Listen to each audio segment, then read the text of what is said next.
Larry Maggot here with Connect Safely, and I'm talking to Lisa Petrides, and we're at the Big Ideas Festival in Half Moon Bay. And Lisa, I know you helped organize the festival, but you also are doing something really interesting in terms of making educational resources available globally to people who don't want to pay the big bucks to the big publishing houses.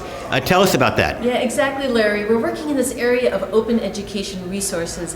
And what it's about is not only free and open textbooks and resources, because they're obviously very costly and people can't afford them who are trying to have access to education, but we're really talking about disrupting teaching and learning from the perspective of giving teachers the professionalism and to take back the curriculum. Teachers really know what's happening the best in these classrooms. They've been doing it for years, but for the last couple of decades, all they've been doing is delivering something that the textbook publishers give them. You know, it's like delivering a pizza. They say, teach about butterflies at 2 o'clock on Thursday. So when you think about open education resources and how teachers are beginning to find and they're adapting and they're remixing, it's a whole remix open source culture, and it's very exciting. It's new.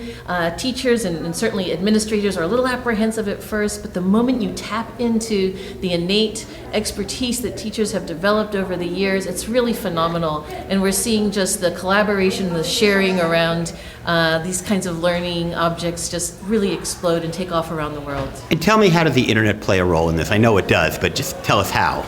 The internet is crucial, obviously, because we have teachers who are collaborating and creating a geography curriculum from two different countries or from two districts that are across town from each other or in the next city over. So the ability to collaborate across many different types of lines, the ability to have objects online that you can take and download and remix and upload again. OERcommons.org is the place where we're doing this. It's a platform where teachers and educators are connecting homeschoolers. Even students are starting to contribute to the curriculum themselves in a virtual kind of way. We couldn't do that with a static type of textbook. And one last question. Here in the United States, I know a lot of money is spent on curriculum.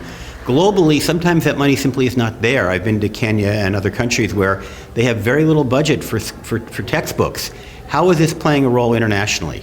So internationally, I mean, what you need, often you don't need a lot of money to make an amazing curriculum. We're going to have some speakers here at Big Ideas Fest later this afternoon.